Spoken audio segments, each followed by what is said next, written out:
Salut la compagnie, c'est Jules Melon et aujourd'hui dans un procédé critique, à la sortie du cinéma dans la Melon Mobile et avant de prendre quelques jours de vacances, mais bon vous verrez pas la différence, j'ai des vidéos d'avance. Eh bien je vais vous parler d'un film d'horreur, enfin un thriller aussi, sorti ce mercredi en salle, que pas mal de gens attendaient avec impatience, Weapons, ou en français, Évanoui. Et pourquoi pas?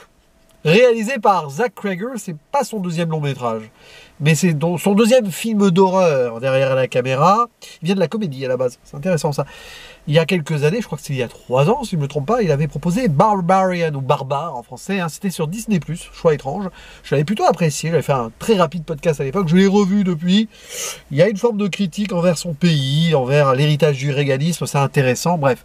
Et ici, donc, il revient avec quelque chose de tout aussi sombre, un peu mystérieux aussi, j'en bafouille, avec au casting dans les rôles principaux, Julia Garner, que vous avez récemment vu dans Les 4 Fantastiques, qui est plutôt cette année dans Wolf, je crois, hein, c'est ça. Enfin, le film de loup-garou, là. Wolfman, voilà, parce que je me mélange les titres à force, parce que, hein. Donc, oui. Et à ses côtés, nous n'avons pas Pedro Pascal. Alors, c'est pas une blague, hein. C'est juste qu'il a failli être dans le film, mais il a décliné parce que, justement, il tournait pour Les 4 Fantastiques. C'est Josh Brolin qui l'a remplacé dans le rôle du père de famille. Julia Garner, elle joue une prof, une institutrice si vous voulez. Nous avons Alden Ehrenreich, celui qui jouait Solo, hein, voilà, dans le film du même nom, qui joue un officier de police qui va pas très bien. Austin Abrams qui joue un drogué, voilà. Benedict Wong, tiens, un autre échappé du MCU, qui joue le principal de l'école. Et on va aussi citer Gladys, interprétée, je ne dis pas qui c'est encore, hein, interprétée par Amy Madigan. Et elle, je l'ai vue ailleurs, mais je ne sais plus où. En tout cas, je ne sais plus où je l'ai vue récemment, elle. Oh, c'est pas grave. Vous me direz en commentaire si vous l'avez reconnue. Enfin, sa prestation par rapport à d'autres films ou autre, parce que je ne sais pas. Et donc ici, nous sommes sur des prémices particulières, parce que l'histoire, synopsis très vague, hein, je fais une zone spoiler, je suis un peu obligé.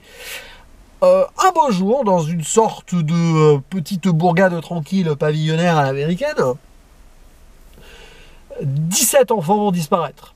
17, dans une ville comme ça, en pleine nuit, à 2h17. D'une même classe, dans une même école, mais d'une même classe, un seul enfant ne disparaît pas. Et l'institutrice. Donc elle arrive le matin, bonjour les enfants, il n'y en a qu'un. Le jeune Alex, qui va être central au récit forcément, et qui est joué par Carrie Christopher. Très étrange. Alors vous pouvez imaginer le trauma pour les deux, déjà, ça c'est sûr, et aussi de toute la ville autour qui va évidemment fustiger l'institutrice. Ils vont faire des liens très faciles sur le papier. Ils vont la harceler, elle est traitée de sorcière jusqu'à... c'est écrit sur sa voiture. Et elle est complètement paumée parce qu'elle veut savoir la vérité. Elle sombre un peu dans l'alcoolisme, c'est catastrophique. Donc évidemment, on va essayer de savoir ce qui s'est passé à travers elle, à travers d'autres personnages aussi. La police locale, un parent d'élève, et d'autres autour qui vont être mêlés à l'intrigue. Que s'est-il passé cette nuit-là? Alors nous, on voit avec des caméras de surveillance, parce que c'est très américain, donc c'est très américain. C'est un film très américain, voilà. On voit comment les enfants sont sortis de chez eux, comme hypnotisés, en courant, en mettant les ailes en forme de V, comme ça, inversé. Je peux pas le faire, là, j'ai pas de place dans la Melon Mobile. Comme un vol d'oiseau, quoi. Un envol vers quelque part, mais on sait pas où ils sont. On sait pas où ils sont. La police fait pas très bien son travail, peut-être, je ne sais pas. Enfin, on peut se poser la question. Et donc, peut-être que le film va nous dire où ils sont passés, et ce qui leur est arrivé, surtout, et ce qui se passe. Qu'est-ce qui se passe? Qu'est-ce qui se passe?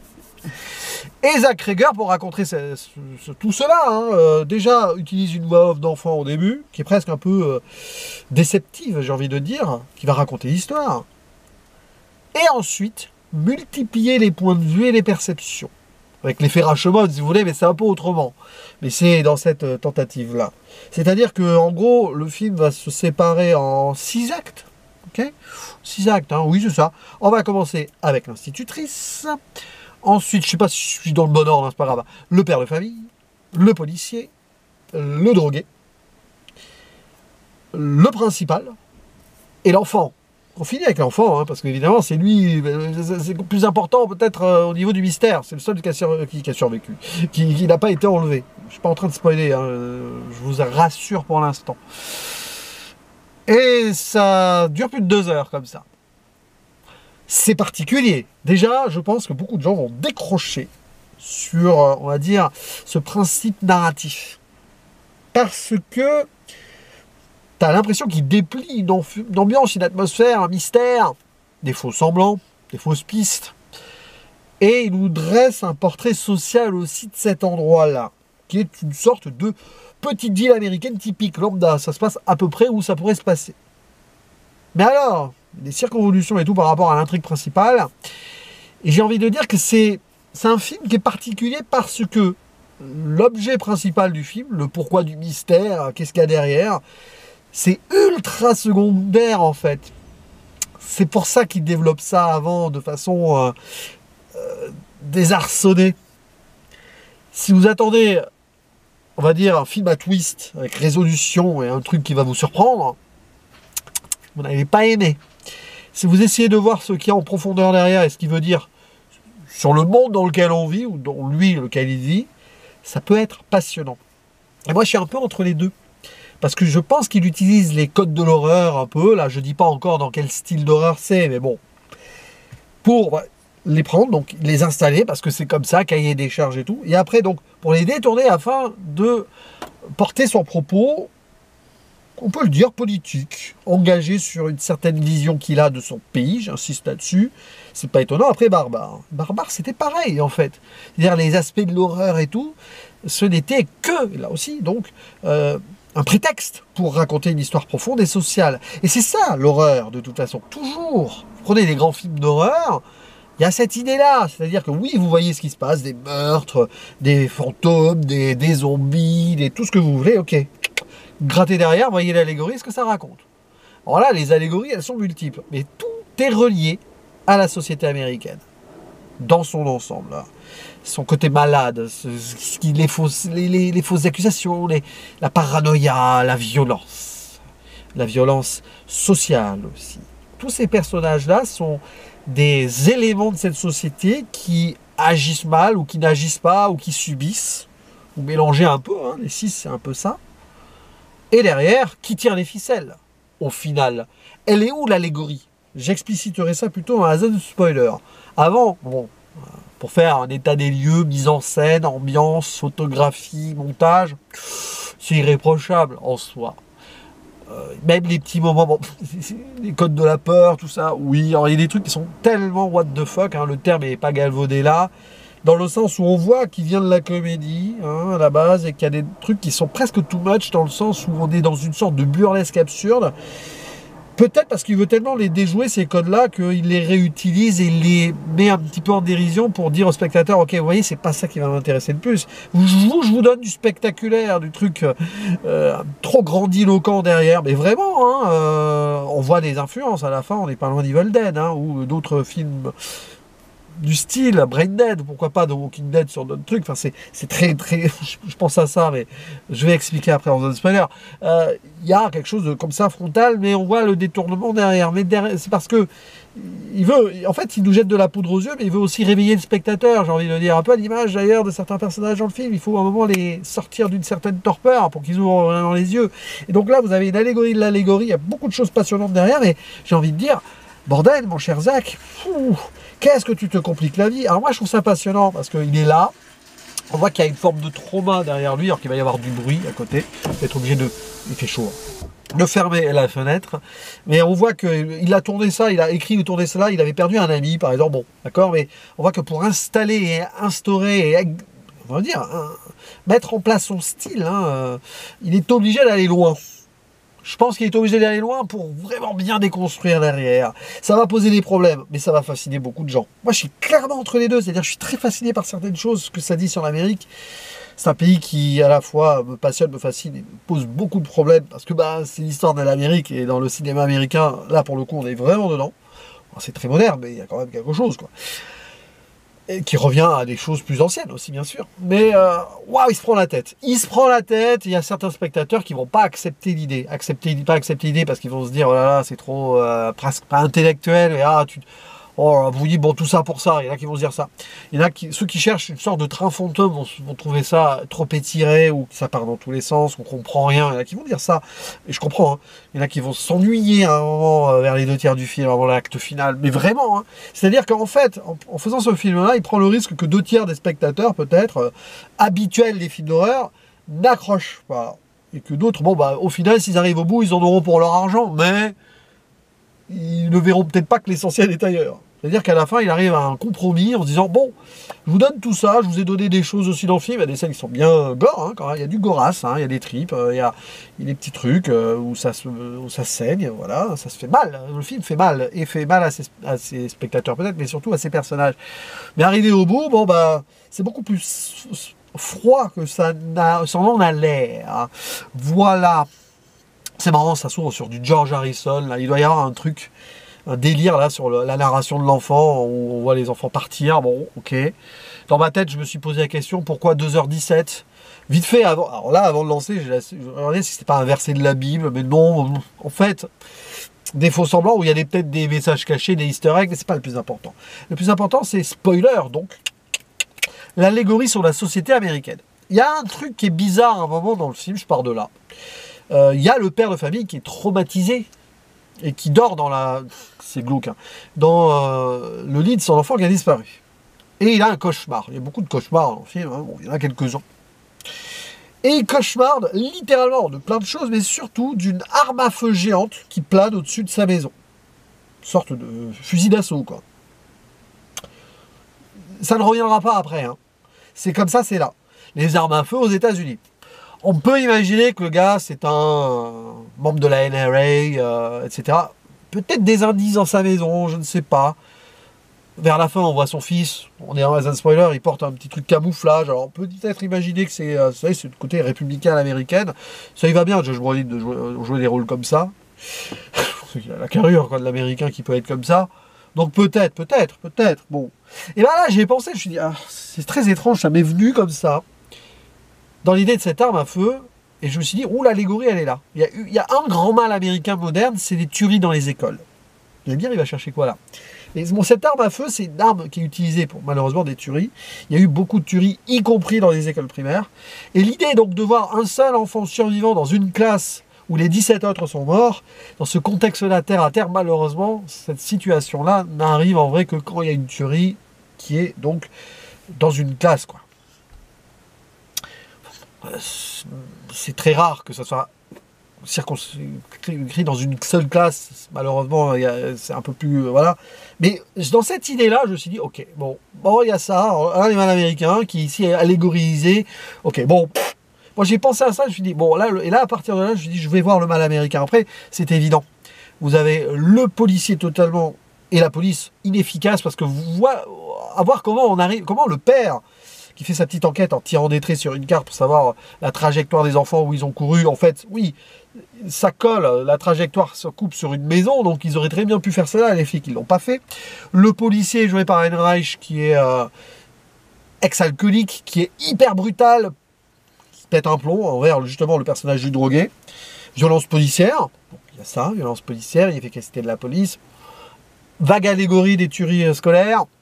La prof qui est montrée du doigt comme ça, parce que représentant social, mais soi-disant, c'est elle qui devait être responsable, alors qu'elle n'y est pour rien, là, ils ont disparu une nuit, il y avait des caméras à l'appui, enfin, elle y est vraiment pour rien. Il l'a vindicte populaire américaine, pour ajouter ça, hein. Witch, bah oui, en plus, on en revient, hein, les fameuses sorcières, tout ça, oh là là, il y a aussi peut-être une forme de masculinisme derrière, aussi à peine gâché, bon, je gratte un peu. Le principal, lui, c'est l'autorité principale qui ferme un peu les yeux, pourtant, il a une petite vie tranquille à côté, il a l'air adorable, ce gars, mais voilà. Et il y a le drogué qui représente la misère sociale américaine et les gens, donc, laissés pour compte, qu'on abandonne, qui vivent comme ça, sous une tente dans la forêt. Mais vraiment en mode, tout le monde s'en fiche de lui, et on a des préjugés sur lui quoi qu'il arrive. Personne ne va l'aider, quoi. Et tout ça mélangé avec l'enfant solitaire, donc qui a plein de traumas, et finalement on le voit pas. On voit qu'avant ce qui s'est passé, avec les gamins autour, il y a un harcèlement scolaire. Par le fils du père de famille joué par Josh Brolin d'ailleurs. Tiens. Il a été élevé de façon toxique, le gars, arme à feu, harcèlement, bon, peut-être. Voilà, on peut essayer d'y voir, mais je vais peut-être louper quelques petits easter eggs ou autres là-dessus, hein, ou il y a des coupes au montage pour que ce soit pas trop évident. Mais le gamin, il souffre. Alex, il souffre le gamin. Il souffre, il est tout seul.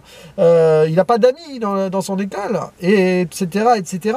Donc c'est dramatique là, ce qui se passe. C'est dramatique. Hein. Et je sens qu'il y a quelqu'un qui va m'embêter là. Mais c'est pas grave. Il me fait de l'ombre, c'est bien. Cette vidéo, c'est le bordel. Et donc tout le mal américain qui est là et qui est cristallisé par donc celle qui tire les ficelles, la sorcière. Ouais, une sorcière qui est là, qui veut visiblement garder la jeunesse éternelle, ou c'est un petit peu l'idée, ou rester en bonne santé en utilisant les autres pour se donner de l'énergie. Elle retourne les uns contre les autres. Elle a besoin d'enfants peut-être pour la jeunesse. Sous-entendu quoi, c'est pas Hansel et Gretel, mais bon, ces idées-là. Ces idées aussi que peut-être c'est une personne âgée, la allégorie autre. J'étire, hein. Je surinterprète, je suranalyse. En même temps, il nous donne l'idée de le faire. Peut-être aussi une personne âgée, solitaire, dont tout le monde se fiche et isolé, quoi. Bon, il y a aussi ce critique sociale. Et donc, on s'en fiche, le truc de sorcellerie, machin, hypnose, hein, utilisé à distance pour faire mal, tout ça. Alors, ça donne des scènes, évidemment, avec le principal qui tue son petit ami à coup de tête, qui va se faire écrabouiller par une voiture derrière, avec des petits coups de fourchette, et machin, quand on sort du sang, voilà. L'excentricité absolue de la sorcière, la tante, en fait, c'est la tante d'Alex, Gladys, qui sort de nulle part, là, c'est n'importe quoi. Ça, c'est n'importe quoi, c'est du prétexte, en fait. C'est du prétexte, c'est du grotesque pour, derrière, donner, on va dire... essayer de réfléchir sur la société. Et en fait, tout est évident à la fin. Voilà, je simplifie, on s'en fiche ce qui se passe. Oui, bon, la prof et le père de famille vont trouver attaque intérieure. C'est le grand guignol, ça pousse des cris, ça revient. Et par extension, on finit par libérer les enfants qui vont s'en prendre à la sorcière et qui vont l'étriper. Comme ça, en mode zombie qui bouffe un corps, quoi. Les gens, s'ils la bouffent pas, je crois qu'ils la bouffent aussi. Comme ça, on voit la tête qui explose. Je pensais à Brain Dead ou Evil Dead. Enfin, oui, c'est ça, quoi. C'est là. Oui. Mais avant tout cela, il y a tout ce run, là, cette course-poursuite avec les enfants derrière qui perturbe tout le voisinage pépère tranquille qui voit rien et qui a rien vu venir. Voilà le message. Ah, ça passe, ça tombe. 2 ans tranquille dans la maison, machin. Oh là là, oh my god, quel trauma, oh là là. Mais bon, ce sont des gens qui ne voient pas ce qui se passe autour d'eux. C'est l'Amérique qui ne voit pas le mal. Et là, le mal, à la fin, il explose. Voilà, c'est mon interprétation, c'est ce qu'il a voulu dire. Dans Barbare, c'est pareil. Dans Barbare, vous aviez un mal qui était gardé là par l'héritage régalien d'un gars qui a violé, qui a incestueusement perpétré un truc complètement enfermé sur lui-même à l'américaine. Oui, je spoil Barbare, c'est pas grave. Encore, là, je reste vague, hein, vous pouvez le voir, c'est pas grave. Ben là, c'est pareil. Vous avez cette idée d'Amérique enfermée sur elle, dans un endroit pavillonnaire enfermé sur elle. Et du coup, le mal, il est là, il est insidieux, mais quand il explose, voilà, les gens commencent à voir, en fait, au mauvais endroit, les mauvaises choses, n'arrivent pas à régler le problème, et après, à un moment, ça finit par exploser, ça explose. Il faut quand même qu'il y ait des enfants qui bouffent le mal. Peut-être que c'est une image d'espoir d'avenir, peut-être que ces enfants-là, ouais, ils se sont nourris du mal quand même. Qu'est-ce que ça va donner derrière? C'est difficile. La conclusion, elle est douce amère. Hein. Il y en a certains qui sont traumatisés, hein, qui sont très certainement marqués à vie. Les enfants, il y en a qui commencent à reparler un petit peu, je crois, 1 an après, les faits. Les parents, ils sont toujours catatoniques. C'est pas gagné, hein, cette histoire. C'est pas gagné. Plus longtemps tu as été dans cet envoûtement, plus dur c'est de retrouver son esprit. C'est un petit peu l'idée, je pense, du message. C'est peut-être ça aussi à la fin. Zack Cregger, il essaye de réveiller l'Amérique avec la cloche, là, pling, pling, pling. Voilà. Maintenant que le mal a été bouffé, à vous de ressortir de ce trauma. Ben, c'est pas gagné, parce que là, le mal, s'il veut faire une allégorie sur l'Amérique actuelle, il est loin d'être bouffé. Il est un petit peu en haut, il est au pouvoir. Je sais pas s'il n'y a pas quand même un message très anti-républicain, après avoir, on va dire, fait un truc très anti-réganiste, et l'héritage, agression et tout. Ben là, il pousse encore plus le vice et le délire avec le président actuel au pouvoir. Bon, quand il a eu l'idée du script, il n'était pas encore réélu, l'autre, hein, mais là, ça renforce. Qu'est-ce qu'il va nous faire comme prochain film s'il veut poursuivre cette allégorie-là, cette métaphore filée? Bon, apparemment, il travaille sur un reboot de Resident Evil, pardon. Je vais le faire à l'anglophone. On va peut-être le film d'après, alors. Il a le temps encore, peut-être, hein, de penser à cela. Je vais faire la zone spoiler. Donc oui, au côté, enfin au-delà, j'ai envie de dire, des grands codes horrificaux, grands guillonnesques, de finale, tout ça, machin, des scènes qui peuvent s'étirer et tout. Si vous voulez voir le film d'un certain prisme, je peux vous dire que cela, hein, voilà. Essayez de voir comment il regarde l'Amérique, comment il regarde son pays, sa société, cette banlieue pavillonnaire, les gens qui font cette société, ceux qui subissent, ceux qui font mal les choses, etc., etc. C'est pas pour rien que ces personnages ont été choisis, c'est pas pour rien que la narration se déploie littéralement en 6 axes pour revenir après, pouf, à un point central. Hein, c'est comme les traits qui tirent sur la carte, hein, à un moment, le père de famille, pour arriver à un point central. Ça, c'est passionnant. Voilà, voir où est le mal américain. Dans ce film, c'est ça. C'est un film sur le mal américain. J'ai quand même 2-3 réserves sur l'idée qu'il s'est pris peut-être trop la tête. Par contre, oui, c'est un film très intelligent. Mais il va peut-être trop loin. Mais c'est sa façon de le dire, c'est sa façon d'exprimer ce que c'est ce mal, avec une forme de frustration avant, avec des faux semblants pour arriver pile sur le côté le plus percutant au final. Et encore faut-il voir ce final de la bonne façon. C'est pas gagné. Moi-même, j'ai peut-être interprété le truc de façon trop surélevée, je sais pas quoi. Mais c'est un film intéressant, Weapons. Je le reverrai peut-être. Je suis pas sûr qu'il gagne au revisionnage, cependant. J'en sais rien. Évanoui en français, donc n'hésitez pas à donner votre avis. N'hésitez pas à dire en commentaire si des gens se sont évanouis sur certaines scènes. Ouais, vers la fin peut-être, mais bon, non, quand même. Il y en a qui étaient plutôt morts de rire, je pense, sur certains moments. Mais c'est pas grave. Voilà. Au-delà des faux semblants, regardez un petit peu, essayez de voir ce qu'il a voulu dire. Ça a marché, ça n'a pas marché sur vous, ça, c'est à vous de me préciser cela en commentaire. Et je vous répondrai avec grand plaisir. Et là, je vous dis à la prochaine. Ciao!